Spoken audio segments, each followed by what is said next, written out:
दोस्तों, एक बार की बात है। माता लक्ष्मी और भगवान श्री हरि विष्णु क्षीर सागर में शेष नाग की शैया पर विश्राम कर रहे थे। तभी माता लक्ष्मी भगवान श्री हरि विष्णु से पूछने लगती है। कहती है, प्रभु, स्त्री के शरीर का वह ऐसा कौन सा अंग है जिससे उसका सौभाग्य जुड़ा हुआ होता है? कृपया आप मुझे स्त्रियों के शरीर के अंगों के शुभ लक्षणों के विषय में विस्तार से बताइए। भगवान श्री हरि विष्णु मुस्कुराते हुए कहते हैं, हे देवी, आज तुमने बहुत ही महत्वपूर्ण प्रश्न किया है। इस संसार में एक स्त्री का महत्व सबसे बढ़कर होता है। अलग अलग अवस्थाओं में स्त्री अपना कर्तव्य निभाती है। कन्या के रूप में वह पिता के घर में सौभाग्य लेकर आती है तथा एक पत्नी के रूप में अपने ससुराल में सौभाग्य लेकर जाती है और एक माँ के रूप में अपनी संतान को सौभाग्य प्रदान करती है, किंतु वह पत्नी के रूप में ही अपना सर्वश्रेष्ठ कर्तव्य निभाती है। एक स्त्री के शरीर के अंगों से ही उसके आचरण और सौभाग्य का पता चलता है। ऐसे शुभ अंगों वाली स्त्री अपने पिता, पति तथा पुत्र के लिए बहुत ही भाग्यशाली होती है। हे देवी, आज तुमने जो प्रश्न किए हैं, उन सभी प्रश्नों का उत्तर देने से पूर्व मैं तुम्हें एक महान सती स्त्री की कथा सुनाता हूं। वह सती है दामोदर की पत्नी, जिन्होंने अपने महान त्याग से मुझे प्रसन्न किया था। हे देवी, जो भी मनुष्य इस महान कथा को मन और ध्यान लगाकर सुनता है, उसके समस्त पापों का और उसकी दरिद्रता का नाश हो जाता है। इसीलिए मेरे प्यारे दोस्तों, आप लोग इस कथा को ध्यान से पूरा जरूर सुनना। माता लक्ष्मी कहती हैं, हे प्रभु, आप मुझे उस महान सती की कथा अवश्य सुनाइए। मैं इस कथा को ध्यानपूर्वक सुनूंगी। भगवान श्री हरि विष्णु उस कथा को आरंभ करते हैं। कहते हैं, देवी, पूर्व काल की बात है। कांची नगर में भक्त दामोदर दास और उनकी पत्नी निवास करते थे। दोनों ही परम दयालु और श्रद्धालु थे। दामोदर दास प्रतिदिन गांव से भिक्षा मांग कर लाते और उनकी पत्नी भोजन बनाया करती थी। यदि उनके द्वार पर कोई अतिथि आता तो वे उसकी सेवा करते, उसे भोजन कराने के बाद ही भोजन किया करते थे।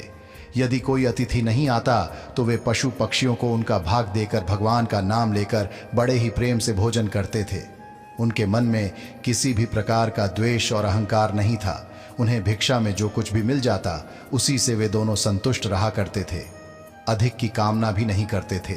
यदि उन्हें भिक्षा भी नहीं मिलती, फिर भी वे ईश्वर का धन्यवाद करते हुए शांति से जल पीकर सो जाया करते थे। उनके अंदर भगवान के ऊपर अटूट विश्वास और श्रद्धा थी। इसीलिए उन्होंने कभी अपनी गरीबी परिस्थिति के लिए भगवान को नहीं कोसा करते थे। फिर एक दिन दामोदर दास भिक्षा मांगने के लिए घर से निकलते हैं। घर घर भटकने पर भी उन्हें किसी ने भिक्षा नहीं दी। उस दिन उन्हें अन्न का एक दाना भी नहीं मिला, जिससे निराश होकर दामोदर दास अपने घर पर लौट गए और अपनी पत्नी से कहने लगे, हे प्रिय, आज तो भिक्षा में अन्न का एक दाना भी नहीं मिला है। लगता है आज के दिन भूखा ही सोना पड़ेगा। शायद प्रभु की भी यही इच्छा है। फिर उतने में ही उनके द्वार पर एक अतिथि आ जाता है और द्वार पर खड़ा होकर कहने लगता है, घर में कौन है भैया? मैं अतिथि हूँ और अत्यंत भूखा हूँ। मुझे खाने के लिए कुछ दे दो। मैं तुम्हारे द्वार पर बड़ी आशा लेकर आया हूँ। दामोदर दास ने देखा कि द्वार पर एक अत्यंत वृद्ध बूढ़ा व्यक्ति खड़ा है, जो बहुत ही कमजोर और भूखा दिखाई पड़ रहा था। उसे देखकर दामोदर दास ने उन्हें प्रणाम किया और इस प्रकार से कहने लगे, हे स्वामी, पधारिए। इस गरीब की कुटिया में आपका स्वागत है। इस दास के लिए क्या आज्ञा है? फिर उस बूढ़े साधु ने कहा, हे विप्रव, मैंने सुना है कि तुम अतिथि का बड़े आदर के साथ स्वागत करते हो तथा उन्हें भोजन कराते हो। तुम्हारे द्वार से कोई भी प्राणी भूखा लौट कर नहीं जाता है। इसीलिए मैं तुम्हारे द्वार पर आया हूँ। कृपा करके मेरी भूख मिटाओ। मैं भूख से अत्यंत व्याकुल हो रहा हूँ। कई दिनों से मैंने भोजन नहीं किया है। मेरे अंदर अब चलने फिरने की भी शक्ति नहीं है। यदि मुझे अन्न नहीं मिला तो मैं तुम्हारे द्वार पर ही प्राण त्याग दूंगा। उस बूढ़े साधु के ऐसे वचन सुनकर दामोदर दास को बहुत दुख हुआ। फिर दामोदर दास ने उस बूढ़े साधु को सहारा देते हुए घर के अंदर बुलाया। दामोदर दास ने अपनी पत्नी से कहा, है प्रिय, घर पर अतिथि आए हैं, उनके लिए भोजन का प्रबंध करना होगा।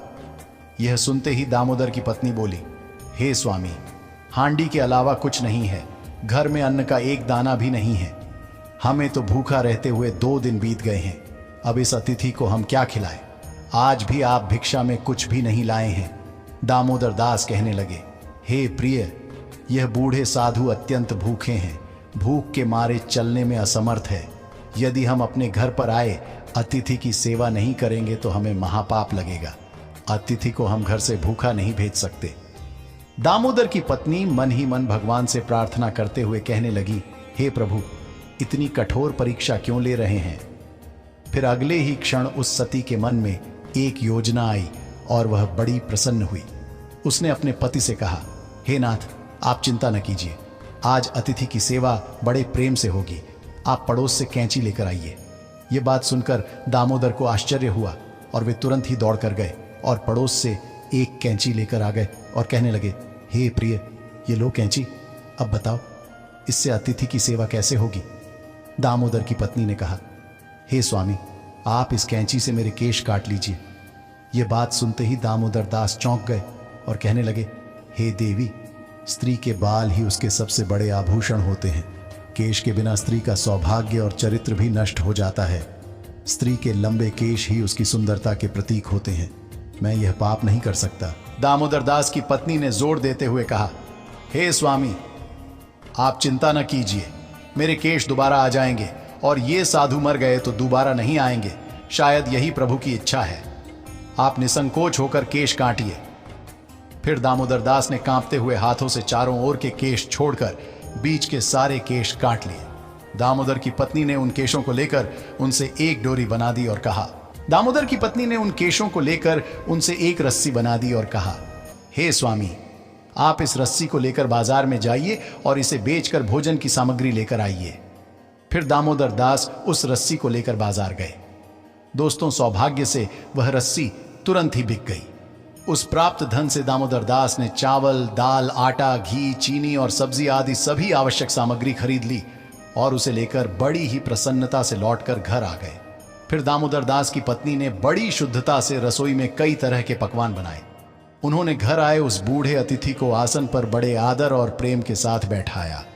उस साधु को बूढ़ा समझकर दामोदर दास की पत्नी ने उसे थोड़ा ही भोजन परोसा, किंतु वह साधु तो बड़ा ही विचित्र था। जब उस साधु ने भोजन करना शुरू किया तो कुछ ही क्षणों में उसने परोसे हुए भोजन को खाकर समाप्त कर दिया। उस सती ने फिर से थोड़ा भोजन परोस दिया। थोड़ा थोड़ा करते हुए उस साधु ने सारा भोजन खाकर समाप्त कर दिया और फिर अपने पेट पर हाथ रखते हुए कहने लगा, तुम दोनों की सेवा से मैं बहुत प्रसन्न हूँ। आज अनेक दिनों बाद मुझे इतना सारा भोजन प्राप्त हुआ है। तुम्हारे बारे में जो कुछ भी सुना था वह सत्य ही था। आज मेरी तृप्ति हुई है, किंतु मेरा शरीर बहुत बूढ़ा हो गया है। आज मेरे लिए चलना संभव नहीं है, इसीलिए मैं आज के दिन आपके घर पर ही विश्राम करता हूँ। शाम को केवल एक ही चावल से काम चल जाएगा। उस साधु के द्वारा इतना कहते ही दामोदर ने कहा, जो आज्ञा महाराज, आप विश्राम कीजिए, मैं शाम के भोजन का प्रबंध कर देता हूँ। इतना कहकर दामोदर अपनी पत्नी के पास गए और उससे कहने लगे, हे प्रिय, हमारे अतिथि में चलने की शक्ति नहीं है, इसीलिए वे आज हमारे घर पर ही विश्राम करेंगे। किंतु अब संध्या के भोजन का क्या होगा? संध्या का भोजन हम कहाँ से बनाएंगे? यह सुनते ही दामोदर दास की पत्नी ने कहा, हे स्वामी, चिंता की क्या बात है? मेरे केश अभी भी बाकी हैं। आप फिर से मेरे केश बेचकर बाजार से सामग्री लेकर आइए। दामोदर दास फिर से अपनी पत्नी का केश काटकर उसी से रस्सी बनाई। दामोदर फिर से उस रस्सी को लेकर बाजार में गया। सौभाग्य से वह भी बिक गई और उसने उस धन से भोजन की सामग्री खरीद ली और लेकर घर लौटकर आ गया। दामोदर की पत्नी ने शाम का भोजन बनाया और उन्होंने अतिथि को आदर से बिठाया और भोजन परोसा। अतिथि ने थोड़ा थोड़ा करके सारा भोजन खा लिया। फिर वह बूढ़ा अतिथि कहने लगा, अरे भाई, आज बहुत थक गया हूँ, रात के लिए यहीं पर सो जाता हूँ, सुबह उठकर चला जाऊंगा। यह सुनकर दामोदर ने कहा, ठीक है महाराज, आपकी जैसी इच्छा, आप आज हमारे घर पर ही विश्राम कीजिए। वह बूढ़ा अतिथि दामोदर के घर पर ही विश्राम करने लगा। दामोदर और उसकी पत्नी दोनों ही उस अतिथि की सेवा करने लगे, उनके चरण दबाने लगे। चरण दबाते दबाते रात बीतने लगी। वह अतिथि भी सो गए। वे बड़े ही विलक्षण साधु थे। असलियत में तो वे तीनों लोकों के स्वामी थे, किंतु उन्हें उस दामोदर के घर पर सोकर अपार शांति और सुख की अनुभूति हो रही थी। साक्षात भगवान विष्णु ही वृद्ध का वेश धारण करके दामोदर के घर पर विश्राम कर रहे थे। दोस्तों, उन दोनों पति पत्नी का त्याग और उनका अतिथि प्रेम देखकर संपूर्ण विश्व का पालन करने वाले भगवान श्री हरि विष्णु की आंखें भर आईं। दोस्तों, श्री हरि तो भक्त वत्सल हैं। वे जो भी लीला रचते हैं उसमें उनके भक्तों का ही कल्याण होता है। पैर दबाते दबाते वे दोनों ही पति पत्नी साधु बाबा के चरणों के पास ही सो गए। फिर साधु बाबा ने उस दामोदर दास की पत्नी के सिर पर हाथ फेर दिया।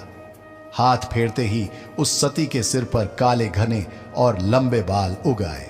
फिर उन्होंने दामोदर के शरीर पर हाथ फेर दिया, जिससे दामोदर स्वस्थ हो गए। भगवान ने दामोदर की झोपड़ी में दृष्टि घुमाई तो वह उसी क्षण में एक विशालकाय महल में बदल गई। वह महल जैसे कोई राजा महाराजा का दिखाई देने लगा। भगवान बोले, हे सती, तुम्हारी भक्ति तथा अतिथि का सेवा करने से मैं अत्यंत प्रसन्न हूं। आज जीवन तुम दोनों अपनी साधना पूरी करके वैकुंठ लोक जाओगे। मैं छाया की तरह सदैव तुम दोनों के साथ रहूंगा। इतना कहकर भगवान विष्णु उस स्थान से अंतर ध्यान हो गए। कुछ देर बाद जब दामोदर की पत्नी की नींद खुली तो वहां का नजारा देखकर वह आश्चर्यचकित हो गई।